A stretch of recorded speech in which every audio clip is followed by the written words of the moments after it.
Yep, hey everyone, this is Delta Peng from Peng Tech, name pending, and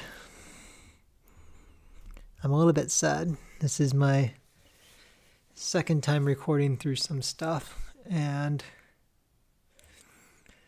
I noticed, because there was an issue before with recording, I didn't properly adjust the screen size, and now I notice the cursors aren't properly recording. It's not properly recording the mouse at times, which is annoying and unfortunate. But hopefully, I don't know if I can record it again at this moment. We'll see. But I made some adjustments, so I have an utility program that's helping me. But that is very unfortunate for the previous videos. I have to try to make do with it for now, and hopefully it's not too terrible. Hopefully it's not too much of a problem in terms of following along. You can still see the text change, but it just probably makes things seem more magical than they really are, because I like to use my mouse to try to point things out. But you might have missed some of that data now, but that's all right. We'll keep on rolling. We'll keep on rolling with what we got. All right, let's do some practical SQL examples. Through the W3 website. So, I had to vent a little bit. Sorry. Why? Vent a little bit of venting. All right. Oops. Let's see. I'm going to...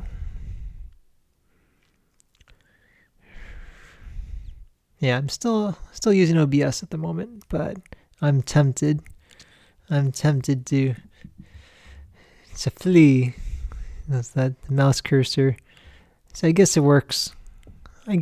Here, but it gets hidden behind Windows, which is sad times in text documents. But you should see this. You should see the highlight now, or at least the circle. So that can, at least help a little bit, show you where my mouse is. All right, so it's a thing called w3schools.com. It's a website. It's a good resource. I recommend checking it out sometime. But you can use it to actually practice some SQL inside the browser, which is cool. Other stuff like HTML, CSS, JavaScript. So I recommend checking that out. I mentioned Sql before is useful because it helps. Excellent. Yes, so this left mouse click, right mouse click. Yes, it's beautiful. But it helps you manage your data and store it, because again, what you want for an application to really be powerful is you need conditional logic so that it can direct and choose specific commands based on the user, so that it can filter, and kind of be exclusive, website that requires you to log in, right?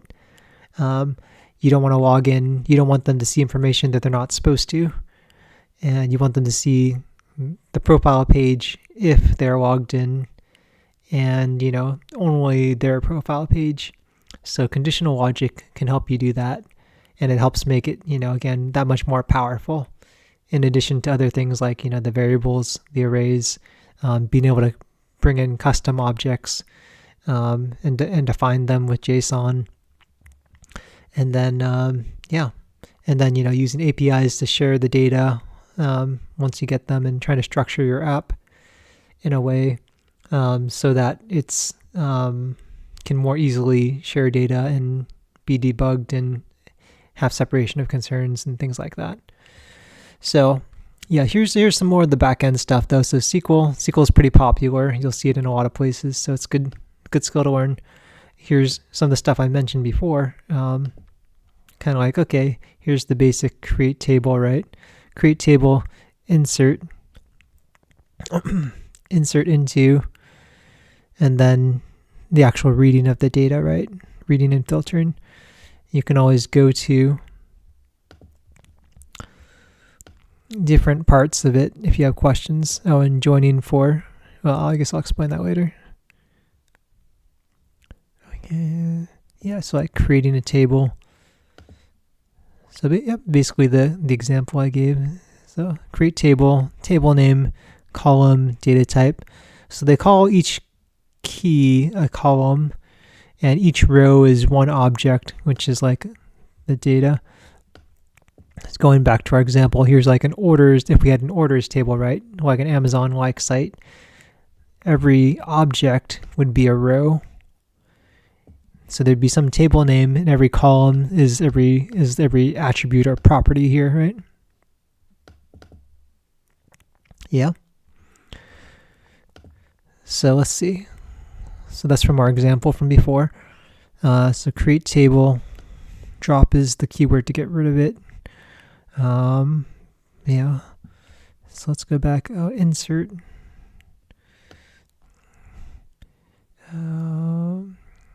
Mostly you'll be using selects, inserts, like, where clause, order by.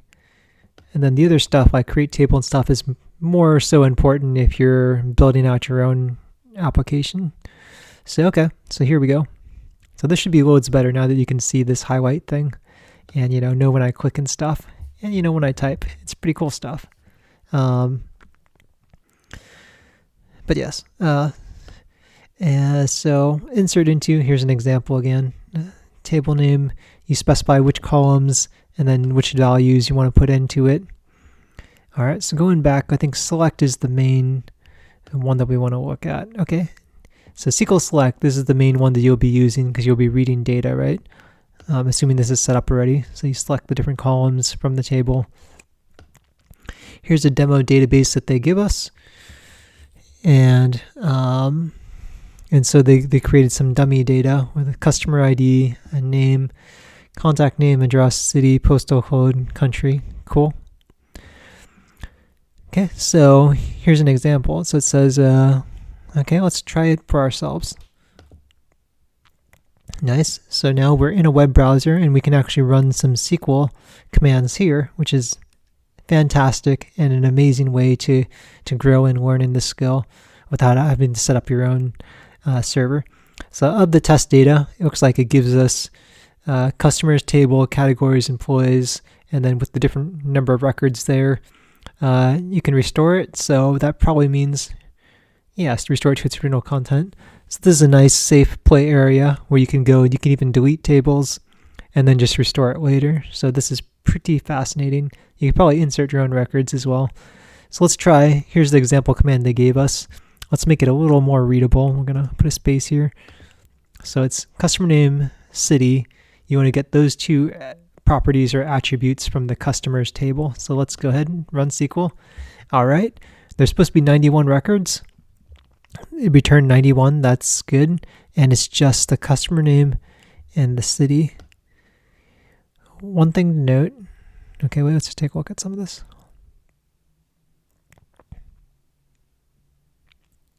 Okay. 91 records.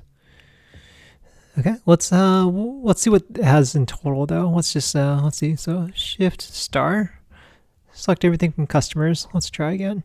It's 91 records, but you can see it transformed the data. And now we have all of the items, all the keys or all the columns from the customers table. And you can see again, this is just like our JSON objects. Let's see. It's kind of like this, right? It's like some name, some value, some name, some value, and so on and so forth. Similarly, we have name or ID, name, contact name, okay, address, city, okay, interesting. So, so we have all this here. One thing to note is it looks like it's not returning, it doesn't return data in any specific order if you don't tell it to. So it just makes sure, SQL runs in some efficient way, but it just makes sure it gets you what you requested and not necessarily, again, you can't infer or imply a certain order. It may give it to you, but it may not. So let's say here's a special command. And you can do it, again, case insensitive. So you can uppercase it if you want to just make it more obvious. order by, how about order by country? I'm curious about that. So order by, and then the semicolon is what tells it that the command is done with, because this command, so it's 91 still, but now it's nicely alphabetical. Very nice, very nice. But yeah, white space doesn't matter in a sense. Like a space is the same thing as a line break, multiple line breaks, you'll get the same result. So you can kind of adjust it for readability. But of course, if it's right next to each other, this isn't the same thing. It will think this is one. It'll think this is the table name. So you at least need a space of one kind here, 1 or 2, or again, multiple shouldn't matter. Yep, still 91. Okay, so order by country, cool. By default, when you order something, it'll order it by ascending order. You can see it's A to Z. If you want to change that, you can click and say, default's ascending order. You can change it to descending order if you'd like. So if I do it now, okay, still 91 records, of course, that's good. But now it's, okay, from Z to A. Cool. All right, so this is what, SQL is what many companies use to store their data. And so it's very common, and it's a good skill to have. You should know your way around SQL, or at least know the gist of it, or how this kind of like the data is stored here. Again, this is like when you create a table, this is like defining the custom container, and then every row is an object and the values inside of it. Yeah. So from here, let's pretend I'm at a company now. This is our company data. And the boss comes by and says, hey, hey, Delta Peng. It's like, we need some data. We have we have an issue in France, and we need you to resolve it. And you're like, okay, France. What about France? So first of all, I can see, well, how many customers do we have in France? Is this a big or small issue? We have 91 customers. Let me see. So instead of selecting everything from customers, I can still get all the fields, but I don't want records from Argentina. That doesn't matter if I'm looking at France, right? So how would I sort this? How would I get SQL to give me just, the France data? I could, because I sorted it already alphabetically, I could look at it like this, but then I have to count, 1, 2, 3, 4, 5, 6, 7, 8, 9, 10, 11. Looks like there's 11 records if I counted that properly, or I could just do, I could have SQL return just those records for me. So this is a keyword. So where, how about where country is equal to France? Let's see if that works. Run SQL. No result. Well, we know that's not right, because we just looked at it and there was like 11 records. So let me think. How about wait, France with a capital F. Oh, there we go, and 11 records. So in this case, because even though it says country is uppercase, the key name is case insensitive, but the value is case sensitive. Okay, so that got me the data I needed back. Perfect. And maybe I want to sort again. I see 2 Parises, but this isn't alphabetical really. So let me add another sort or order by condition. So I'm ordering by country, which in this case doesn't matter because it's all France. But I could do multiple order bys. It'll do one and then the next one. So how about order by country and then city. City, okay, default's ascending, so let's just try that. Okay, nice. So France and then LMNOPQRS. Okay, yep, looks alphabetical to me. All right. Just checking this data and say, okay, now boss, I have the records here. What's the problem?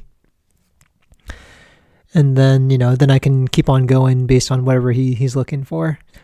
How about let's do a different case. Okay, this is the customers table. Let's take a look at real quick. Let's take a look at the orders table. I know the orders table exists because I see it here. Normally you wouldn't see this data, but they nicely are showing it out to you. Normally you would just kind of have to know what the table names are, and there might be some commands to help show you what that is. But let's see. I know we talked about Amazon orders not too long ago, so let's see. Let's take a look at how they structure their orders. So this is a good idea, just to like, how do other companies or people arrange their data? Because that will give you an example of maybe how the professionals do it, and then you can sort of ask, well, why, is that correct, or why are they choosing to do it that way, right? I think it's a good exercise and kind of test to do. All right, let me see. Let me double check. Is audio coming in? Okay, good. I don't want to have to re-record, ideally. All right, so what have we got here then? This is our orders. Okay, orders, we have 196 orders. Okay, that's a lot, but not too crazy, but a good amount. And they're kind of doing the thing I mentioned before, right? With if you go to like our data, where we were saying, hey, we're just kind of trying to figure out how would an order system kind of work. In our case, let's see.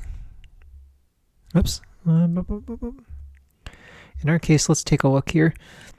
We tried to simplify the address, right? In one of the videos, we replaced this with some other value, and they're doing that to a much greater degree. They're like, okay, the address isn't even here, but like the employee ID, instead of having like a name or something, or customer ID, right, it's just a number. So instead of like ours, which was a username, or like Delta Peng, Connor Peng, and it's like what, 4, 8, 10 characters or something like that. It's like just 2 characters, so it's much more efficient in terms of space, and that much less repeated large data. The less characters, the less space it takes up. And so, okay, and then the standard order ID. Okay, so the boss comes back and it's like, okay, actually, false alert, alarm. It's late. Sorry, guys. It's so false alarm. France is on fine. France is fine, but we just found out that Sao Paulo or something, that city, there was a problem with one of the people's orders, and so it's like, show me which orders are from Sao Paulo, or you're fired, says the boss. Now the stakes are high, so now we gotta like figure out what to do, right? So how can we figure out which one of these orders are from Sao Paulo? They're trying not to repeat data, because if it just had Sao Paulo, that would be kind of a lot of extra, potentially unneeded data. Okay, well what do we have here? We have shipper ID, employee ID, probably customers. If a customer is complaining, we need to find out, I guess, what customer it is and which ones are from Sao Paulo. So instead of from tables, let's take a look back. Let's go back to customers. Okay, select everything from customers. Cool. The Sao Paulo even exists here.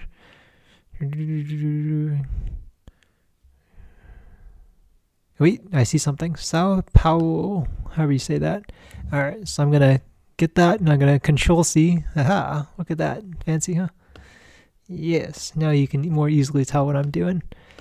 Select everything from customers. Let's find Sao Paulo. Where city is equal to Sao Paulo. I'm going to copy paste that. So Control-C, Control-V for pasting, so that I don't have to get that weird A character. I can just paste it in, run the SQL. So 91 records. Okay, now there's just 4 records. So, but now the question becomes, okay, how do I find out which of these have orders? Okay, so Sao Paulo, it's from Brazil. Oh wait, customer ID. This is customer ID, and the other one had a customer ID too, right? So there's a few ways to do this. I'll show you different ways. In this case, we use // for comments back in the code, in the JavaScript code, but this is not the same way you do it in SQL. In SQL, you need a double-, and you can see, okay, now my text is green. So some of the stuff you just have to practice, and eventually you either see, oh, the text isn't green, or you just kind of remember as you do it more often. So we can say, okay, the customer ID is 15, 21, 62, 81. So I'm going to do it manually. This isn't recommended, but this is just an example of, hey, we're just trying to figure something out, right? So select everything now. Let's go from orders. So this is the Sql Pt2. So let's go back to orders. Select everything from could not prepare statement. No, wait a second. Yes, you can. I believe in you.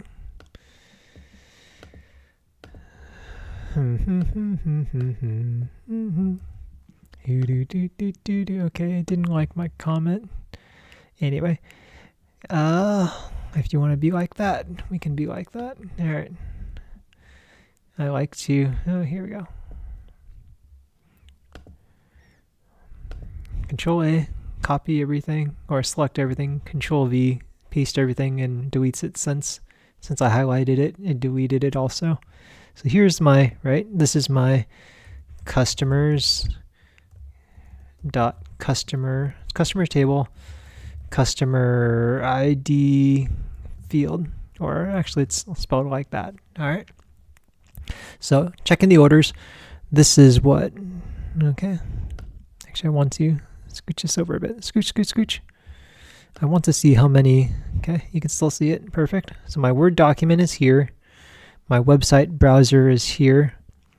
So here's the SQL stuff.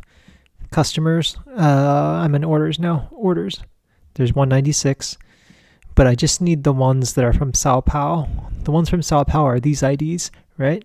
So let me see. If I want to limit that, I can do something like where customer ID equal to, in this case, equal to, okay, 15.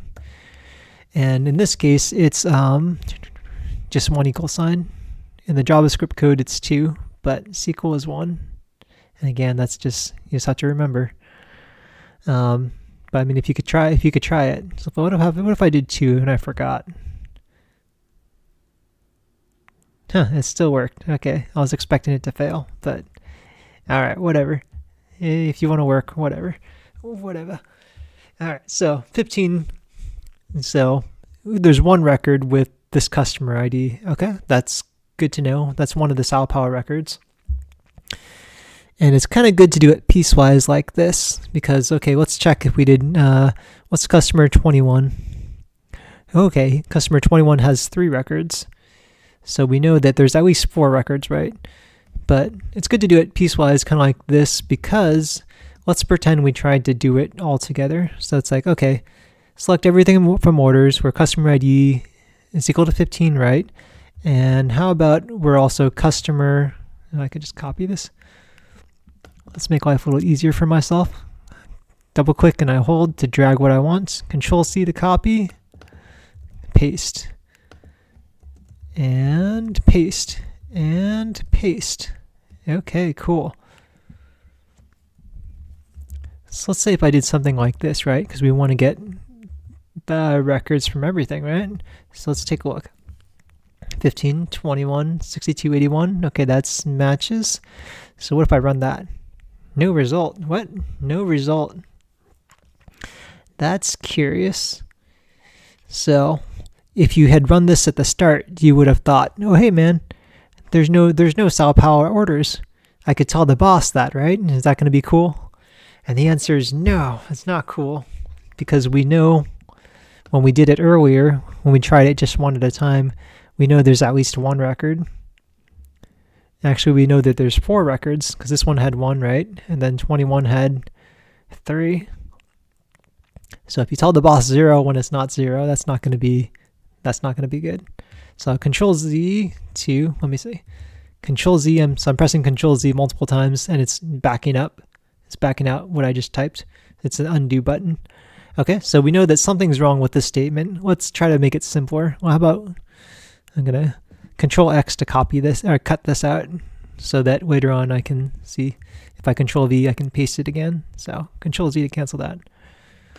All right, so something's wrong. Okay, even when I do 2, something is wrong. So why is that? Okay, so in order for this, what's happening in here? So this is where, if you understand what SQL is doing behind the scenes, you can debug it. It'll help you figure out how to find the problem, right? Right, because that makes sense. Because I didn't talk about it before, but let's see. I'll jump back to myself for a sec. One of the good things about programming is you press a button, right? Like the video player, you press the button and it plays the song for you. And that's nice because you don't know what computer code or commands got run, right? It kind of just, the magic happens behind the scenes. Technically there's all these commands that are being run, but the average person doesn't see it. They don't know what it's doing, right? What that's called is like the black box in programming. That's kind of like, what that means is, instead of a variable, pretend like this is the function. This is a function. And this is the function of press the button and then the song plays. Song is playing. So that's great when it works. So like your phone app or your website or whatever, you just press the button, the song plays, and everyone's happy until this breaks. And then once this breaks or the bug happens, then people get upset, but they can't fix it if they don't know, they don't know what the commands are being run. So how can they fix it, right? So that's the good and bad of a black box, the black box, I guess, thing of code. It's like invisible, so you don't have to, know anything about it for it to work. That's the same thing as like, all right, good. Sorry. That's the same thing as like a light switch, right? If I press the light switch, I don't care how electricity works, or like I don't have to know how it works in order to get the benefit of it, right? Let me see if I can. I was going to drag this over, but it's attached to the microphone. Let me see. Can you see the button? Where's the button? It's by the piano. Piano. Okay, yes. You can see. See the light switch? See that light switch? I'm going to press it. And the lights turn off. And I press it again and the lights turn on. That's kind of like programming in a sense. That's like code. I don't have to know how electricity works. I just press the button, something happens, and that's the magic of if it's a black box, which is good until like a problem happens. If like the lights don't turn on or off like I'm expecting, that's when you need to call the electrician, or that's when, if you know what's actually happening, you can better figure out what's wrong. Like in this case, if the lights don't turn on, it might mean the electricity is off, or it might mean maybe the light bulb is bad, so it could be, because I understand it, I understand that it could be different potential things that it could be causing the issue. And therefore I know how I know where to look and how to fix it per se, or at least get the general area. So coding is similar to that. If you know what you're doing, or if you know the gist of it, that will help you in the long run be able to fix it. Or, give information to the programmer so they could maybe fix it. All right, back to the code. All right, so what have we got here? Okay, so knowing how SQL works, right? Let's say it was working before, so we'll just okay. I'll get rid of what's in my buffer or what's in my clipboard. So I'm going to get rid of that. Okay. So if I get rid of that, okay, it's working now. So now I know it has to be something wrong with this statement. And so breaking it down like that is useful also. You know, if you take it one step at a time or break it into pieces, then it's easier to figure out where the bug is. You know, if I take this off, well, it's working, I think. Something's coming back, and it doesn't work when I add this piece. That must mean that this piece is giving me issues for some reason. All right. And so that's also a tip when you're coding. Try not to change too much at a time before you test it again, because that will also help you narrow down where the issue is. All right. So it seems like this is the issue, except for, even when I don't have this guy. So 21 is not the problem, because if I put 21 in here, right? I mean, I'm getting data back. So why would it, okay. So going back to this box, Control Z, undo a few times. So why is it issue here? Okay, so what's happening? When you run this command, select, so you're getting data. Let me make sure, Mike. Okay, good. You're getting data. You're getting it from the orders table. We should have 4 records, because we know 3 from here and 1 from here. Okay, let's see if it's meeting the conditions. Where customer, last time we did it, where customer ID is equal to 21. Yeah. Was it the same way with 15? Let's double check that. Yeah, okay, customer ID is 15.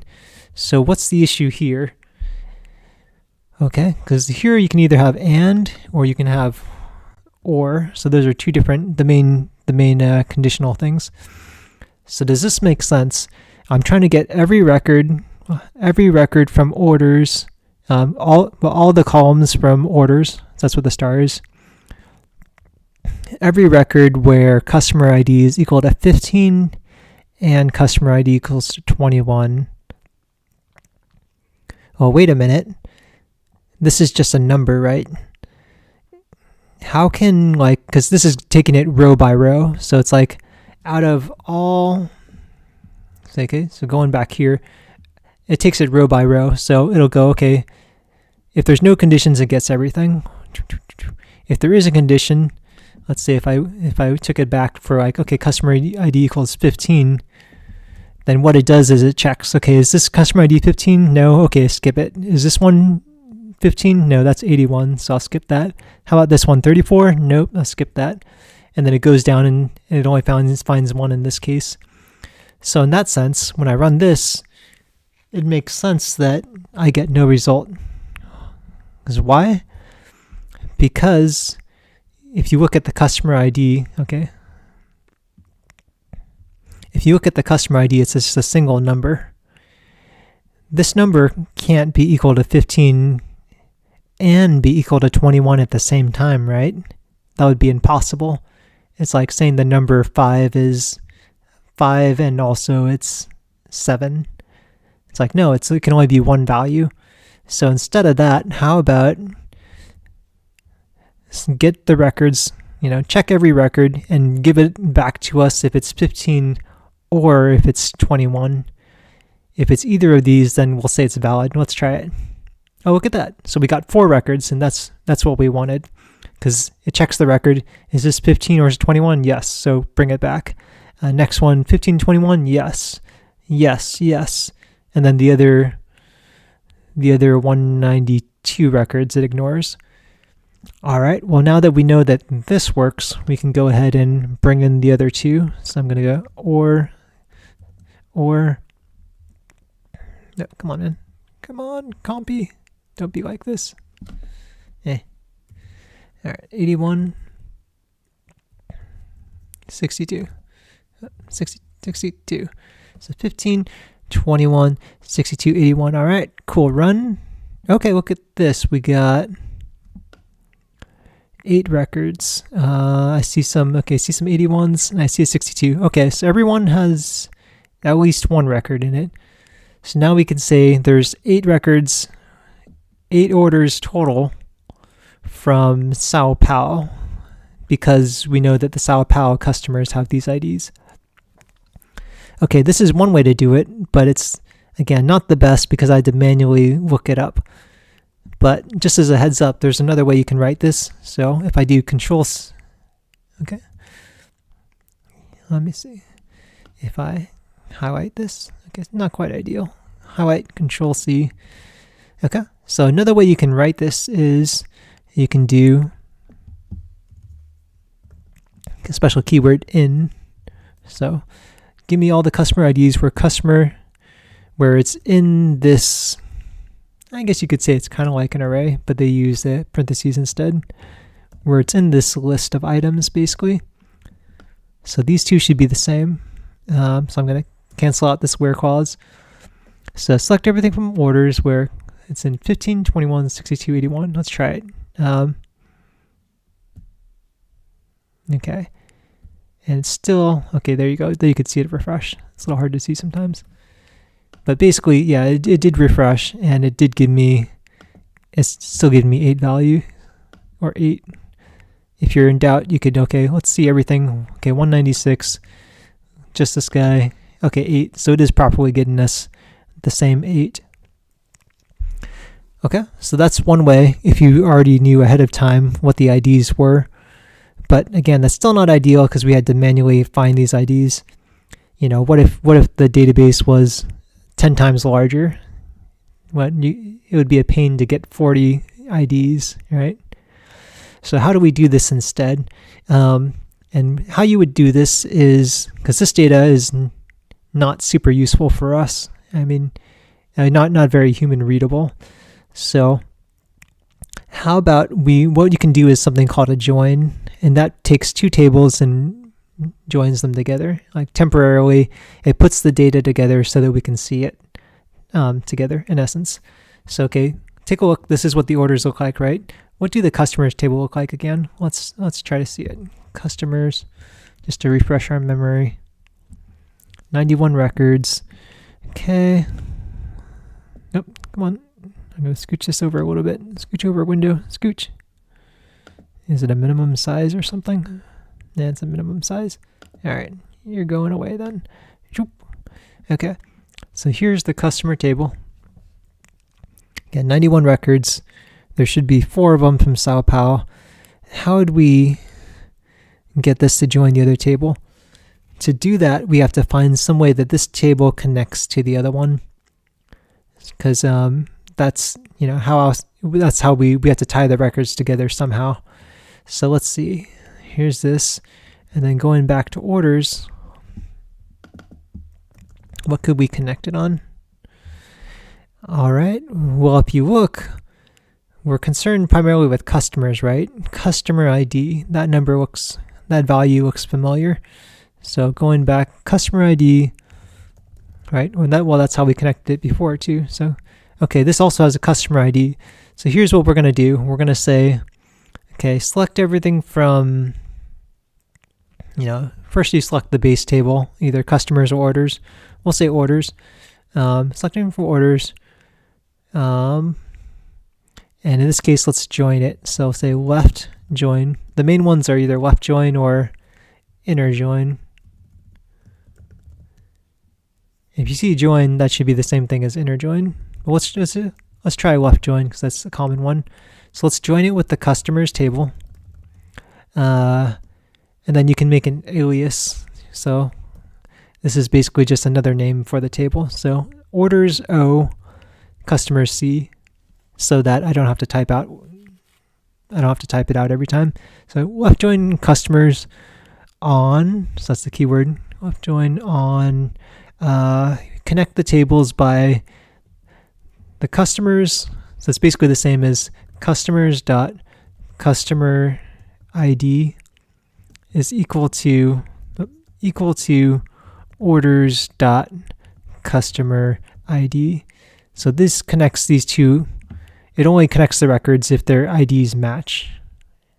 on that field, right? So we could try that. Nope, could not prepare no such column. Customers. Is this case sensitive? Let's see. Okay, it might not like it because I created an alias. Let's see. Okay, go away. Let's see. You want to work for me now? Aha! That's why. So, okay, remove the alias for a bit. So I removed the nickname. So, okay, I got 196 records. Okay, there's 196 orders. Okay, so I connected them, but I'm not limiting it by anything. Where I want to limit it by Sql Pt2, right? That would be the ideal case. Okay, expand this window. Let's see what we got. Can I scooch over? Here we go. So if you notice, there's a lot more data now. This is the order stuff, order. And this guy is the customer table stuff. Yeah? So now it's like they created a temporary table with the data from both tables now. So that's pretty cool. But let me see. I only want the ones from Sql Pt2. And that was the city, right? Oh, here we go. Sql Pt2. That's good. I'm going to need to copy this anyway. So copy. All right. How about where customers dot city, right? Because it's from this customers table, the city column, and I want that to equal Sql Pt2. Let's see if that works. Run.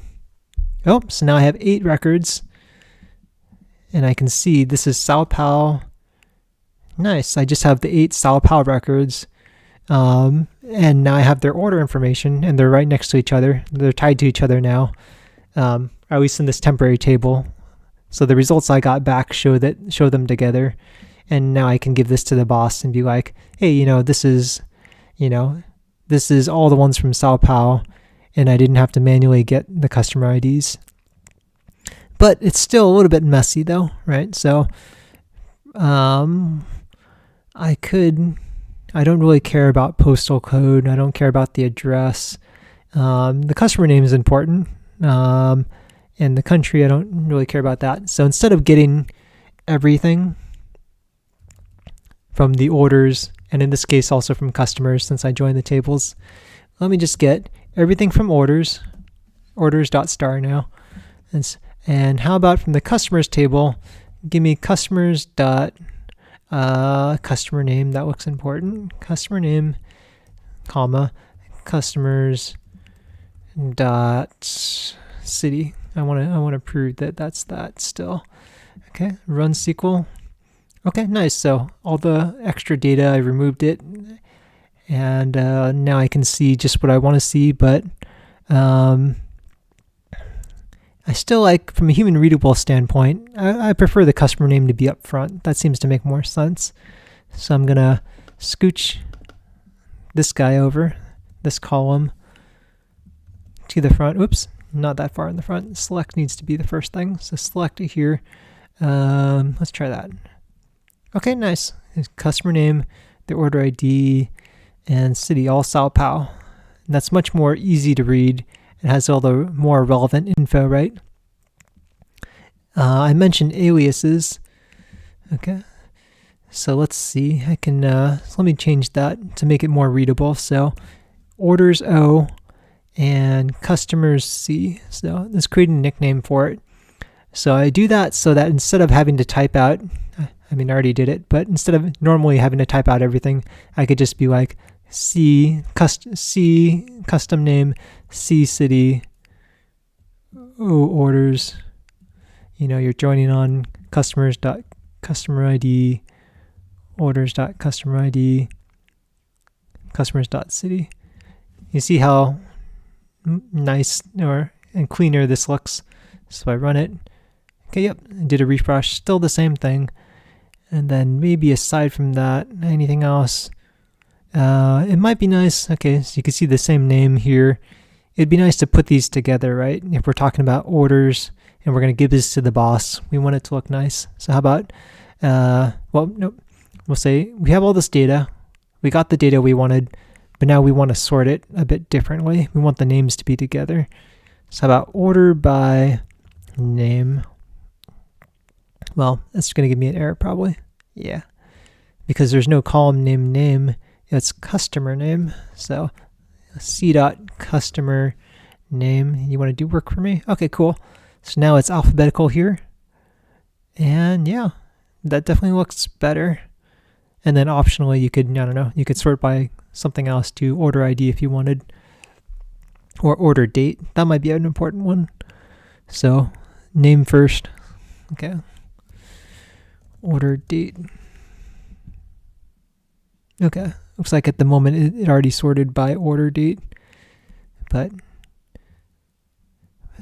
again, it could be good just to do it so that it's consistent, and it might have happened to give it to us this time, but it might not give it to us, if we ran it a second time or something. So now it's sorting by this, then sorting by name, and then order date. So that's an example of how SQL works and the usefulness of SQL to be able to, filter out this data like this is really nice. It's almost like a report, even just looking at it here. And, also the benefits of, again, trying not to repeat data and stuff like that. So it takes a while, again, to wrap your head around the SQL and coding stuff in general. But once you do, it has a lot of power behind it. All right, I'll say that's it for this video.